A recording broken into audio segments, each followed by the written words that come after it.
Hello my dear R K simple classes पर आपका स्वागत है। I welcome you all the academic and competitive students on my channel R K simple classes. Let us start today CA classes. 7 अप्रैल, जैसा कि आज का day ही है, तो 7 अप्रैल को विश्व स्वास्थ्य दिवस मनाया जाता है। क्यों? क्योंकि इसी दिन विश्व स्वास्थ्य संगठन यानी WHO की स्थापना की गई थी। याद रखिएगा, 7 अप्रैल 1948 को ही WHO की स्थापना की गई थी, लेकिन उसने विश्व स्वास्थ्य दिवस मनाना कब से शुरू किया? 7 अप्रैल 1950 में पहली बार मनाया था। इसको आप ध्यान देंगे। WHO जिसका मुख्यालय जेनेवा स्विट्जरलैंड में है, याद रखिएगा इसको भी ऑलवेज। 2023 विश्व स्वास्थ्य दिवस की थीम क्या है? तो सभी के लिए स्वास्थ्य, हेल्थ फॉर ऑल, सभी के लिए स्वास्थ्य। ठीक है, इसको एकदम रिमेंबर करिएगा। विश्व स्वास्थ्य संगठन का क्या काम है? पूरी दुनिया के स्वास्थ्य को बेहतर बनाना। इसी उद्देश्य के साथ इसकी स्थापना की गई थी। इसको आप याद रखिए। ओफेक 13 या 13 इजराइल द्वारा छोड़ा गया जासूसी उपग्रह। ओफेक 13 इजराइल के द्वारा छोड़ा गया जासूसी उपग्रह। IGR 2022 यानी इंडियन जस्टिस रिपोर्ट, भारत में न्याय रिपोर्ट, इसके अनुसार कर्नाटक राज्य में सबसे अच्छी न्याय व्यवस्था पाई गई है और वो टॉप पर है, यानी शीर्ष स्थान कर्नाटक को दिया गया है। GI टैग अभी हाल ही में किसको GI टैग मिला है, जिसको जान लीजिए। GI टैग, पहले GI का फुल फॉर्म जान लीजिए। जियोग्राफिकल इंडिकेशन यानी भौगोलिक संकेत, ठीक है। और अभी बनारसी पान, बनारसी लंगड़ा आम और आदन चीनी चावल को ये दिया गया है GI टैग, हाल ही में अभी दिया गया है। और पहली बार GI टैग किसको दिया गया था? तो दार्जिलिंग की चाय को 2004 में दिया गया था। तो इसको भी आप लोग याद रखिएगा कि पहली बार GI टैग दार्जिलिंग की चाय को 2004 में दिया गया था।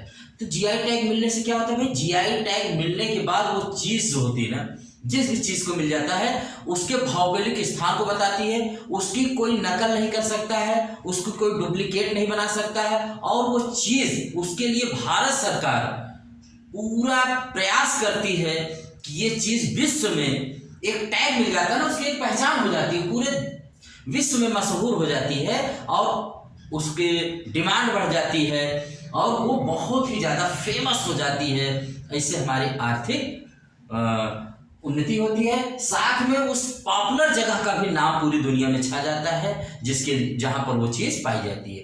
तो इसको याद रखिएगा, किसी भी चीज़ को जब GI टैग दिया जाता है तो पर्टिकुलर एक भौगोलिक माने किसी स्थान से ही संबंधित होगा। फिर चाहे खाने पीने कपड़ा कोई भी चीज की अगर GI टैग मिल रहा है तो आप जान जाइएगा, वेरी इंपॉर्टेंट होता है GI टैग। ठीक है।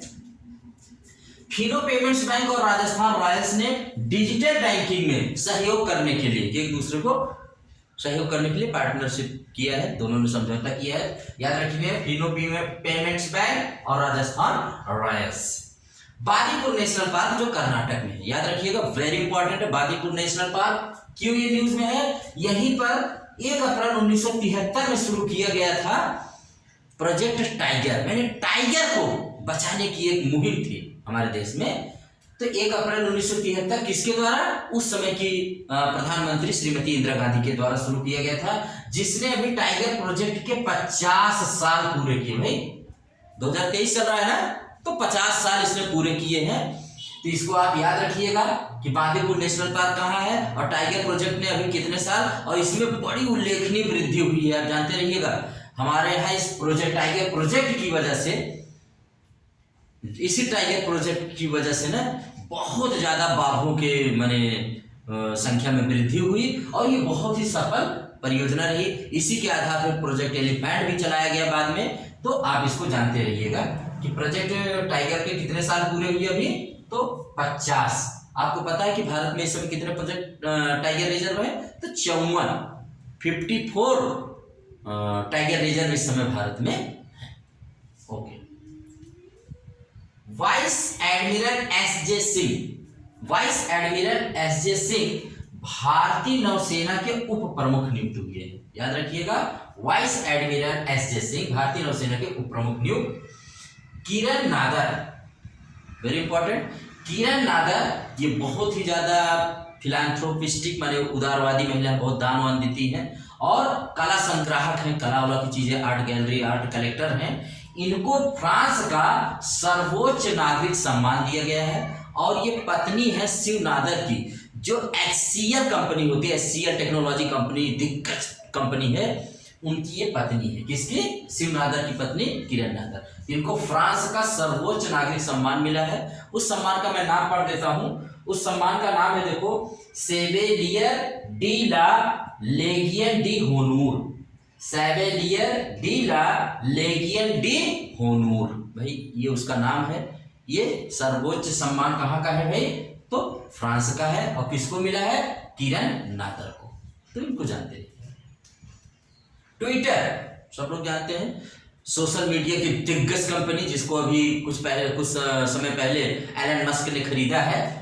तो ब्लू बर्ड, जो उसमें ब्लू बर्ड आती थी, ट्विटर माने क्या होता है? चिड़ियों की आवाज को इंग्लिश में ट्विटर कहते हैं। तो ट्विटर, जो चिड़िया बोलती ट्यू, तो उसी ट्विटर, उसी के नाम पर, तो उसके जो ब्लू बर्ड था उस लोगो को इन्होंने हटा दिया, उसके स्थान पे लगा दिया डॉगे मेम, एक कुत्ते का इमेजिन बना दिया, डॉगे मेम बना दिया। हाँ, यही बनने लायक है, लोगो लगा दिया है। हालांकि अभी ये वेब पेज पर है, आपके मोबाइल में अभी ट्विटर पे बर्ड ही दिखाई देती है, लेकिन इन्होंने डॉगे मेम को उस पर लगा दिया है। ये जानकारी ट्विटर ने दिया है भाई। और ये डॉगे मेम जो है, ये डॉगे मेम जो है ना, कोइन क्रिप्टोरेंसी, डॉग कोइन क्रिप्टोरेंसी का भी लोगो है।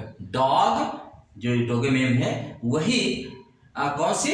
डॉग कोइन क्रिप्टोकरेंसी का भी लोगो है। तो ट्विटर ने अभी किसको हटाया? ब्लू बर्ड को हटा के डॉगे मेम को लगाया। आपको इतना ध्यान रखना है, जो डॉग क्रिप्टोकरेंसी का भी लोगो यही है। तो इसको याद रखिएगा। इसके मालिक कौन है भाई ट्विटर के? तो आप जानते रहिएगा, एलन मस्क। सूचना प्रसारण मंत्रालय व अमेजन इंडिया में नई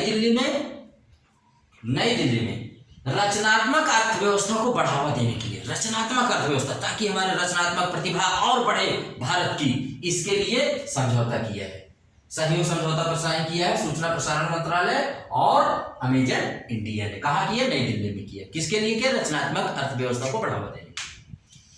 राष्ट्रपति द्रौपदी मुर्मू 3 दिन की राष्ट्र यात्रा पर असम गई हुई है, असम में, और ये वहां पर काजीरंगा नेशनल पार्क से गज उत्सव, वेरी इंपॉर्टेंट, सुपर इंपॉर्टेंट, गज उत्सव की शुरुआत करेंगे। गज उत्सव 2023 की शुरुआत ही करेंगे वहां पर। और वहीं पर गुवाहाटी हाई कोर्ट के प्लेटिनम जुबली मैंने 75 साल बाद मनाया जाने वाला उसका, तो प्लेटिनम जुबली के समारोह में भी भाग लेंगे। कौन? हमारे देश की राष्ट्रपति श्रीमती द्रौपदी मुर्मू जी। तो ये दोनों याद रखिएगा। गज महोत्सव शुरुआत कहाँ से? Kaziranga national park. कहाँ पर है? असम में। काजीरंगा नेशनल पार्क, मानस नेशनल पार्क, ये दोनों एक सींग गैंडे के लिए, एक सींग वाले गैंडे के लिए पूरी दुनिया में मशहूर है। एक सींग वाला गैंडा कहाँ पाया जाता है? काजीरंगा नेशनल पार्क और मानस नेशनल पार्क में। ठीक है, तो आप इसको जानते रहिएगा। ब्रह्मपुत्र नदी जो है असम को 2 भागों में बांट देती है, बीचों बीच असम के बहती है, और 2 भागों में उसको बांट देती है, उत्तरी असम और दक्षिणी असम। असम में ही दुनिया का एकमात्र नदी द्वीप पाया जाता है, जिसका नाम है माजुली आइलैंड। माजुली आइलैंड कहाँ पाया जाता है? असम में पाया जाता है, इसी ब्रह्मपुत्र नदी के बीच में। दुनिया के ये जिला भी है, माजुली एक जिला भी बनाया गया है, इसको भी आप जानते रहिएगा। और असम की राजधानी क्या है भाई? दिसपुर है। असम में ही बहुत फेमस मंदिर आपकी कौन सी है भाई? माता जी की मंदिर, कामाख्या देवी मंदिर। और वहीं पर विश्व प्रसिद्ध मेला लगता है, अंबुबाची का मेला। अंबुबाची का मेला। असम का प्रसिद्ध त्योहार कौन सा है? बिहू सबसे प्रमुख उसका त्योहार है। इतनी जानकारी आप एक्स्ट्रा असम के बारे में भी रख सकते हैं, और सब आपको रखना भी चाहिए ये सब जानकारियां। असम एकमात्र पूर्वोत्तर 7 सिस्टर में है जो 6 राज्यों को, मतलब सभी को टच करता है। असम, ही टच करता है सबको। कौन से? नागालैंड, माने अरुणाचल प्रदेश, नागालैंड, मणिपुर, मिजोरम और त्रिपुरा, मेघालय, सबको, सारे 7 सिस्टर को टच करने वाला कौन सा एक राज्य है? तो असम है। इसको भी आप लोग अच्छे से जानते रहिएगा। धवनदुती क्या है? धवनदुती जो है भारत की निजी अंतरिक्ष वाहन कंपनी स्काई रूट के द्वारा बनाया गया एक इंजन है, जिसका अभी उसने सफल परीक्षण किया 200 सेकंड के लिए। 3D मुद्रित एक इंजन है ये धवनदुती। ठीक है, किसने बनाया? स्काई रूट ने बनाया है। इसको भी आप अच्छे से याद रख सकते हैं। अभी जो देश में छठी आर्थिक जनगणना और छठी आर्थिक गणना, 6th इकोनॉमिक सेंसस, ठीक है, उसके अनुसार भारत में 5 करोड़ 84 लाख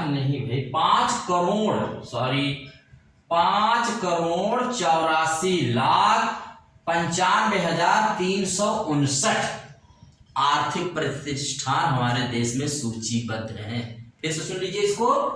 छठी आर्थिक गणना के अनुसार, 6th इकोनॉमिक सेंसस, सेंसस माने होता है जनगणना, ये गणना के अनुसार भारत में 5 करोड़ 84 लाख 95,359 क्या है? आर्थिक प्रतिष्ठान भारत में सूचीबद्ध है। इसको आप याद रखिए। यूपी के कानपुर में, अभी हाल ही में यूपी के कानपुर में जहां पर विश्व का सबसे एशिया का सबसे बड़े रेडीमेड मार्केट में आग लग गई और बहुत नुकसान हुआ। तो इसको भी अभी जानते रहिएगा। क्वेश्चन बन सकता है कि अभी एशिया के सबसे बड़े रेडीमेड मार्केट में कहां पर आग लगी? तो कानपुर में लगी है। इसको आप जानते रहिएगा। तो अब आज के लिए यहीं पर हम इसको, बस मंजिल को आप अपने बनाए रखिए। जो बातें आपको बताई जा रही हैं इनको आप सिर्फ सुनते रहिए। सुनने से ही सबसे अच्छा याद होता है। सीए लिखने और इसमें कोई ऐसा कॉन्सेप्ट नहीं होता है कि आप उसको बहुत बार ज्यादा लिखेंगे। बस आप इसको सुनिए बार बार, again and again, surely you will get your target. इसी तरह आरके सिंपल क्लासेस को आप लाइक, सब्सक्राइब एंड शेयर कर सकते हैं अपने बीच में, अगर आपको लगे कि ये करने लायक है। Otherwise you are free. Okay, thank you very much.